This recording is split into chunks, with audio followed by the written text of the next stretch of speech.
नमस्कार दोस्तों, stock market studies में फिर से एक बार आपको बहुत बहुत स्वागत है। तो आज मैं फिर से आपके सामने कुछ इंपॉर्टेंट कंपनी का अपडेट शेयर करूंगा। इस वीडियो को लास्ट तक जरूर देखिएगा और अभी तक आपने चैनल को सब्सक्राइब नहीं किया तो जरूर कर लीजिएगा कंटिन्यूसली इन्फॉर्मेशन और अपडेट्स पाने के लिए। तो चलो अभी देख लेते हैं कौन सा कंपनी है इस वीडियो के अंदर। तो फर्स्ट जो कंपनी है जिसके बारे में चर्चा करूं उसका नाम है इंडिया मार्ट इंटरमेश लिमिटेड। देखिए, India mart Intermesh limited India के एक अकेला एक लौता कंपनी है जो कंपनी B2B बिजनेस करते हैं। तो आप कहेंगे सर आप तो गलत बता रहे हैं, B2B बिजनेस में तो बहुत सारे कंपनीज है। हाँ, बाकी बात तो भी सुन लीजिए। ऑनलाइन प्लेटफॉर्म में मतलब ऑनलाइन प्लेटफॉर्म डिजिटल मार्केट में B2B बिजनेस करने वाला एक अकेला कंपनी है, वो है इंडिया मार्ट। और यहाँ पे मैं नहीं बता रहा हूँ, कंपनी के ऊपर खुद आपको पता चलेगा। India mart the first and largest B2B digital marketplace in the countries। तो सोचिए, जो कंपनी का ऑनलाइन प्लेटफॉर्म में B2B बिजनेस का मॉडल्स है तो उस कंपनी किस तरीके से ग्रोथ करेगा। देखिए, बिजनेस में हमेशा प्रॉब्लम्स क्या होते हैं आप जानते हैं, कस्टमर ले आना। और कस्टमर आप कहाँ कहाँ तक ढूंढ सकते हैं। मान के चलिए आपके एरिया में आप दुकान बना मतलब कोई भी मान के चलिए कोई अपने छोटे मोटे दुकान ओपन किया तो आपका नियरेस्ट जो कस्टमर है वो ही आएगा। क्या आपका दूसरे स्टेट से कस्टमर आएगा, दूसरे शहर से कस्टमर आएगा? बिल्कुल नहीं ना। तो ऑनलाइन प्लेटफॉर्म होगा तो ऑल ओवर इंडिया से नहीं, ऑल ओवर अब्रॉड से भी मतलब बाहर की कंट्री से भी कस्टमर आ सकते हैं। तो यही होता है ऑनलाइन का पावर और उसी सेक्टर में इंडिया मार्ट काम कर रहा है जिसका हाई ग्रोथेबल चांसेस है फ्यूचर में ग्रोथ होने का। अभी इतनी चर्चे में करने से पहले मैं सबसे पहले मैं जो दिखाना चाहूंगा वो है कंपनी का रिजल्ट। देखिए, कंपनी के रिजल्ट में कुछ चेंजिंग देखने को मिला। धीरे धीरे करके कंपनी का रिजल्ट भी आगे बढ़ रहा है। इसका मतलब सेल्स का जो ग्रोथ है वो लगातार लगातार लगातार बढ़ते जा रहा है।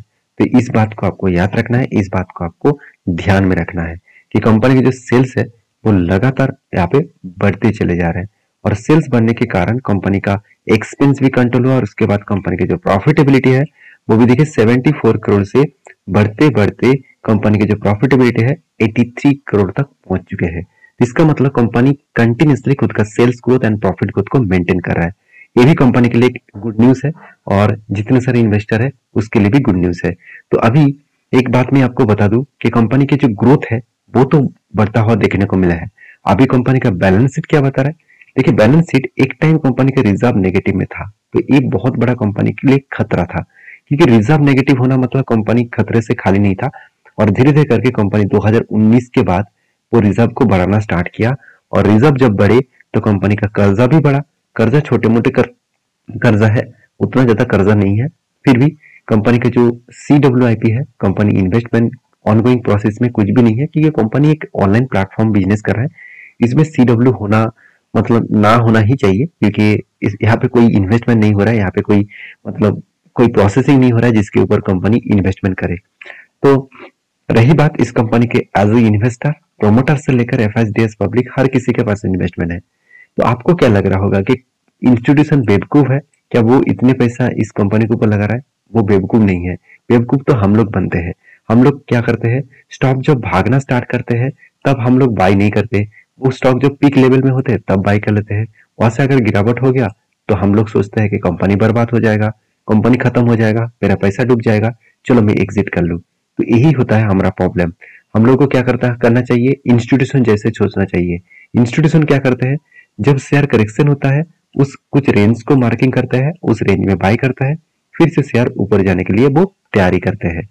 तो कंपनी के ऊपर चार्ट पैटर्न दिखाने से पहले लास्ट कुछ फ्यू डेज का डिलीवरी का डेटा दिखा दूं तो 50 to 60% के आसपास यहाँ पे डिलीवरी का परसेंटेज आपको देखने को मिला। अभी एज इस कंपनी के चार्ट पैटर्न्स के बारे में शेयर करूं तो शोल्डर कम बिग हेड, उसके बाद शोल्डर केड हुआ, फाइनली ब्रेकआउट भी हुआ और उसके बाद देखिए एक रेंज के हिसाब से नीचे भी आया था। और यहाँ पे मैं बार बार मैं आपको यही सिखाता रहता हूँ कि जब नीचे आते हैं तो कितना दूर तक नीचे जा सकते हैं। पहले एक मार्किंग कर लेना, जो प्रीवियस जो रेंज है उस हिसाब से मार्किंग कर लेना। जो बार बार कंपनी ने क्या किया, सपोर्ट को फेस किया। देखिए यहाँ पे भी सपोर्ट को फेस किया, उसके बाद फिर से वापस गया और फाइनली यहाँ पे टारगेट अचीव कर चुके हैं। तो एंट्री लेवल से टारगेट लेवल तक देखो तो करीबन 28% के आसपास टारगेट था, वो अचीव भी कर चुके हैं। और जब यहाँ पे एंट्री बना था मैं तब भी आपको वीडियो बना के शेयर कर चुका था, आप भी आपको बता रहा हूँ। क्योंकि देखिए मुझे कुछ दोस्तों ने ये भी कमेंट्स किए कि सर आप बार बार एक ही वीडियो क्यों लेके आते हैं। देखिए मुझे लगता है आप हर दिन कोई नया ड्रेस पहनने का शौक रखते हैं। देखिए हर दिन नया ड्रेस आप पहन सकते हैं, आपके पास अगर अगर पैसा है तो आप पहन सकते हैं, मगर इसमें कुछ ग्रोथ नहीं होगा आपका। तो कहने का मतलब है, अगर आप कुछ ही कंपनीज के ऊपर, कुछ ही प्रोडक्ट के ऊपर ज्यादा ध्यान देंगे, तो आपका जितने पास, मान के चलिए आपके पास 5-60 है, तो 5-60 का आप ध्यान से रखेंगे तो वो साफ सफाई भी रहेंगे और सब कुछ क्लीन भी रहेंगे, सब कुछ रहेगा। अगर आपके पास मान के चलिए 100 60 है, तो हर दिन एक एक करके पहनेंगे, तो जो शर्ट मतलब गंदा हो गया उसको आप धुलेंगे भी नहीं, उसको आप मतलब चर्चा भी नहीं करेंगे। तो मैं सिर्फ एक एग्जांपल दिया हूँ, बहुत सारे एग्जांपल्स है, आप मेरे एग्जांपल से डिसएग्री भी कर सकते हैं। मैं तो एक ही पैटर्न्स के ऊपर भरोसा करता हूँ और आपके साथ में मैं शेयर कर रहा हूँ एज ए एजुकेशन पर्पस में, कोई भी मेरे तरफ से बाय एंड सेल का रिकमेंडेशन नहीं है। तो आप कहेंगे सर फिलहाल के लिए क्या राय है? देखिए फिलहाल के लिए मेरे इस कंपनी के ऊपर कोई भी राय नहीं है, मतलब कोई भी मुझे पैटर्न्स दिख नहीं रहा है। भाई जब भी यहाँ पे एक पैटर्न जरूर क्रिएट होगा, यहाँ पे शोल्डर ऑलमोस्ट हो चुके हैं, फिर से अगर हेड बनेगा उसके बाद शोल्डर बनेगा तो मैं फिर से एंट्री लेने के लिए तैयार रहूंगा। तो फिलहाल के लिए मैं यहाँ पे इंतजार करूंगा, मैं देखूंगा यहाँ पे कंपनी क्या करने वाले हैं। नेक्स्ट जो कंपनी जिसके बारे में चर्चा करूँ उसका नाम है CAMS, computer age management services. देखिए कैम्स एक ऐसे कंपनी है जिसके ऊपर हर किसी को नजर होना चाहिए, क्योंकि कैम्स का जो बिजनेस मॉडल्स है वो बहुत स्ट्रांग है। आज आप देखेंगे तो इंडिया में सिर्फ 3% लोग स्टॉक मार्केट में डायरेक्टली निवेश करते हैं, बाकी ज्यादा से ज्यादा लोग म्यूचुअल फंड के माध्यम से मार्केट के ऊपर निवेश कर रहे हैं। तो सोचिए म्यूचुअल फंड इंडस्ट्रीज अब आज बहुत बड़ा है और फ्यूचर में और भी ज्यादा बड़ा होने का चांसेस है, क्योंकि देखिए इंडिया जिस तरीके से ग्रोथ कर रहा है, लोगों का पर कैपिटल इनकम बढ़ रहा है, तो जब इनकम बढ़ेंगे लोग पैसे को किसी ना किसी जगह पे इन्वेस्टमेंट करेंगे, क्योंकि लोग अभी बहुत मतलब सचेतन हो चुके हैं। और उस बेसिस में देखा जाए तो लोग इन्वेस्टमेंट और इंश्योरेंस इस तरीके से प्रोडक्ट के ऊपर ज्यादा ध्यान देना स्टार्ट किया है। तो मेरे कहने का मतलब है, आप भी इस तरीके से प्रोडक्ट्स के ऊपर काम करना चाहेंगे तो आप सबसे पहले आप वो कंपनी को चूज करिए जिसका डिमांड और फ्यूचर में ग्रोथ होने का चांसेस रहेगा। और आप कहेंगे सर म्यूचुअल फंड से कैम्स का क्या संबंध? डायरेक्टली संबंध है, क्योंकि म्यूचुअल फंड का जो ट्रांसफर एजेंसी है वो टोटली कैम्स करते हैं। इसका मतलब आप मान के चलिए कोई भी म्यूचुअल फंड को बाय किया, तो बाय में आपको कोई भी चार्जेस नहीं लगेगा। जब आप म्यूचुअल फंड को सेल करेंगे, आपका जो म्यूचुअल फंड है उसको आप आज नहीं तो कल तो सेल करना पड़ेगा, तो जब सेल करेंगे तो वो एक कमीशन आपको इस कैम्स को देना पड़ेगा, क्योंकि ये जो सेलिंग हुआ है ना, इसका जो क्लियरेंस है वो क्लियरेंस कौन करेंगे? कैम्स करेंगे। तो एक मोनोपोली जैसे बिजनेस इंजॉय कर रहा है, तो मेरे हिसाब से इस कंपनी के ऊपर आपको फोकस होना चाहिए। बाकी देखिए इस कंपनी की जो परफॉर्मेंस है आपको हर दिशा में बेस्ट दिखेगा, चाहे वो इनकम हो, चाहे वो आरओसी हो, चाहे वो कर्जा हो, सब कुछ आपको बेस्ट दिखेगा। और क्वार्टरली बेसिस में बात करें तो कंपनी का जो क्वार्टरली रिजल्ट है वो सेल्स के हिसाब से देखा तो कंपनी कंटिन्यूसली यहाँ पे सेल्स को लगातार लगातार बढ़ाते चले गए, और सॉरी सेल्स यहाँ पे लगातार लगातार बढ़ाते चले जाए। तो कंपनी इस बार हाईएस्ट सेल्स जनरेट किया, एक्सपेंस को भी कंट्रोल किया और कंपनी हाईएस्ट प्रॉफिट भी जनरेट किया करीबन 73 करोड़ के आसपास। तो यहाँ पे आप यहाँ पे क्वेश्चन कर सकते हैं सर 71 करोड़, 70 करोड़, 72 करोड़ से बढ़ के 73 हुआ, ऐसा क्या ग्रोथ हुआ? हाँ उतना ज्यादा ग्रोथ नहीं हुआ, फिर भी कंपनी हर साल खुद का प्रॉफिट को 1 करोड़ भी बढ़ा रहा है। इसका मतलब कंपनी का मैनेजमेंट बहुत स्ट्रांग है, क्योंकि देखिए 500 रुपया कमाना आसान है, अगर 500 से अगर आपको बोला जाए कि 5,000 रुपया एक दिन कमा के दिखा दीजिए, तो कितने लोग कर पाएंगे? ज्यादा से ज्यादा लोग कर नहीं पाएंगे। तो कहने का मतलब है 500 तो ठीक था, 5 के बदल में अगर और एक जीरो जोड़ा गया तो आपका हालत खराब हो जाएगा। तो सिचुएशन कुछ इस तरीके से है। तो कंपनी अगर एक एक करके प्रॉफिट कर रहा है, धीरे धीरे करके आगे बढ़ रहा है, इसका मतलब मैनेजमेंट का ग्रोथ और पोटेंशियल आगे है। तो बाकी इस कंपनी के ऊपर आपका क्या राय है जरूर कमेंट्स करना। और हाँ, म्यूचुअल फंड इस कंपनी के ऊपर धमाका बाय कर रहा है। एक टाइम म्यूचुअल फंड के पास 25% का होल्डिंग था और वो आज बढ़ाकर कर चुके हैं 38% के आसपास, और डीएस के पास 21% था, वो थोड़ा सा स्टेक को बेचा, फिर भी 16% के आसपास होल्डिंग है। बाकी पब्लिक के पास होल्डिंग्स है और प्रोमोटर के पास जो होल्डिंग्स था 23% के आसपास, वो होल्डिंग्स के यहाँ पे क्या कर चुके हैं? बेच चुके हैं। तो कहने का मतलब ये है कि कंपनी के ऊपर जो मतलब इन्वेस्टर है, वो इन्वेस्टर कुछ धीरे धीरे करके आगे बढ़ रहा है, धीरे धीरे करके इसके ऊपर इन्वेस्टमेंट भी कर रहे हैं। तो रही बात इस कंपनी के ऊपर लास्ट कुछ फ्यू डेज के डेटा के बारे में बात करूं तो कंटिन्यूसली इसके ऊपर डिलीवरी देखने को मिला है। तो डिलीवरी के हिसाब से बात करूं तो कंपनी के ऊपर यहाँ पे आप देख सकते हैं कंटिन्यूसली यहाँ पे क्या किया जा रहा है, डिलीवरी अच्छा खासा उठाया जा रहा है। और इस कंपनी के चार्ट पैटर्न्स के बारे में बात करूं तो कैम्स के ऊपर मैंने एक आपको टेड बना था, मतलब एक लेवल बना था, मैं आपको शेयर भी किया था। शोल्डर कम बिग हेड बना, उसके बाद शोल्डर भी क्रिएट हुआ और फाइनली देखिए यहाँ पे ब्रेकआउट हुआ और ब्रेकआउट कंफर्मेशन भी इस कैंडल के ऊपर मिला। तो यहाँ पे जो टारगेट बना था वो कुछ इस लेवल का आसपास था, करीबन 2680 के आसपास। वो टारगेट देखिए इजीली यहाँ पे टारगेट को वो अचीव भी कर चुके हैं। तो कहने का मतलब है, अगर आपको ट्रेड के ऊपर भरोसा है, आपके पैटर्न्स के ऊपर भरोसा है, तो उसके ऊपर बने रहिए।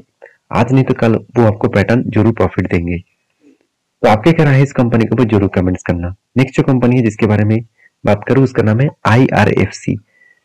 देखिए, Indian railway finance corporation limited. तो IRFC के बारे में सबसे पहले एक अपडेट में शेयर करूंगा। देखिए, IRFC के ऊपर बहुत सारे इंस्टीट्यूशन अलग अलग लेवल का टारगेट भी दे चुके हैं और यहाँ पे बताया जा रहा है IRFC share price target 2023 buy sell hold and Indian railway finance corporation stake Q2 का रिजल्ट। देखिए, Q2 का रिजल्ट भी आ चुके हैं, कंपनी डिविडेंड भी दे चुके हैं और इस बेसिस में बताया जा रहा है कि इसका टारगेट क्या होना चाहिए। देखिए, मैं पहले ही बोल चुका हूँ, बहुत बहुत अलग अलग कंपनीज अलग अलग टारगेट रख रहा है। इस कंपनी का करंट जो, तो यहाँ पे आप देख सकते हैं जो टारगेट प्राइस है वो अलग अलग कंपनीज अलग अलग टारगेट दे रहा है।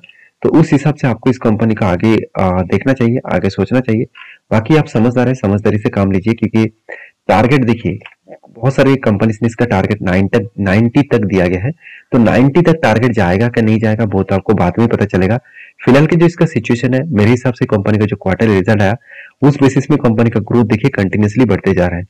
कंपनी के सेल्स का ग्रोथ बढ़ा, एक्सपेंस को कंपनी उसी तरीके से रखा और कंपनी का जो प्रॉफिटेबिलिटी है वो 1700 करोड़ से घट के हो चुके 1500 करोड़। तो यहाँ पे क्वेश्चन आएगा, सर सेल्स तो अच्छा हुआ था, कंपनी का एक्सपेंस भी कंट्रोल में था, तो कंपनी का प्रॉफिट क्यों घट गया?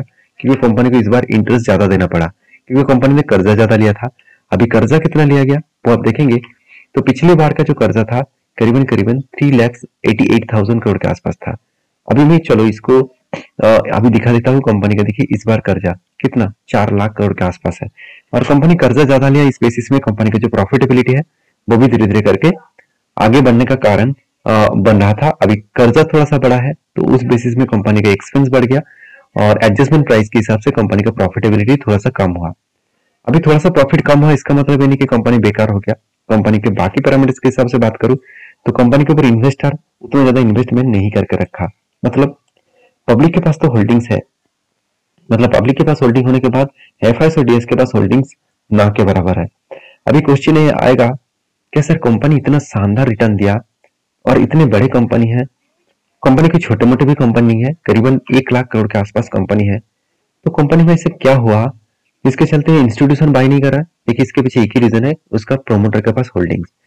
देखिए, प्रोमोटर के पास जो होल्डिंग्स है वो करीबन करीबन 11% का होल्डिंग एक्स्ट्रा प्रोमोटर लेके रखा है। एक्स्ट्रा लेके रखा है मतलब क्या है, 75% के आसपास होल्डिंग प्रोमोटर के पास होना चाहिए। तो सेबी के रूल्स के हिसाब से 70% के आसपास अगर उससे ज्यादा होल्डिंग्स है उसको आपको आज नहीं तो कल उसको बेचना पड़ेगा। तो जब बेचेंगे उसका फायदा डायरेक्टली एफआईएस और डीएस जरूर उठाएंगे।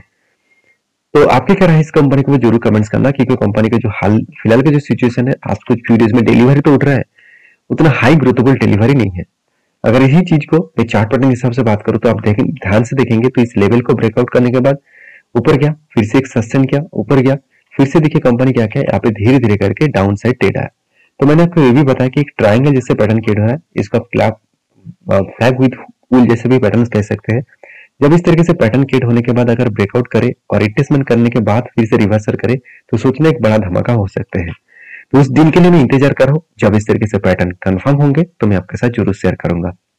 लास्ट जो कंपनी है जिसके बारे में चर्चा करें उसका नाम है डीपी वायर्स लिमिटेड। देखिए, डीपी वायर्स लिमिटेड एक देखा जाए तो एक वायर्स बिजनेस वाला कंपनी है। वायर मतलब एक स्टील मैन्युफैक्चरिंग कंपनी है। तो इस कंपनी के ऊपर एक बहुत बड़ा अपडेट है, वो अपडेट है कंपनी के ऊपर एक्स्ट्रा बेनिफिट।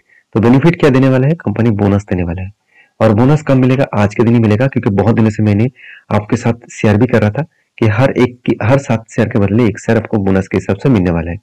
तो ये था कुछ कंपनीज का अपडेट। वीडियो में अच्छा जानकारी मिला तो प्लीज एक लाइक जरूर कर देना और हाँ, आपके सारे दोस्तों के साथ भी शेयर करना इस वीडियो को, क्योंकि उसको भी पता चले कि इस तरीके से एनालिसिस करके काम करना चाहिए। और वीडियो में जानकारी अच्छा लगा और इस वीडियो को तो प्लीज एजुकेशन पर्पस में ही लेना, मेरे तरफ से कोई भी बाय एंड सेल का रिकमेंडेशन नहीं है। मिलते नेक्स्ट वीडियो में, तब तक के लिए अच्छे से रहिए, अपने ख्याल रखिए, धन्यवाद।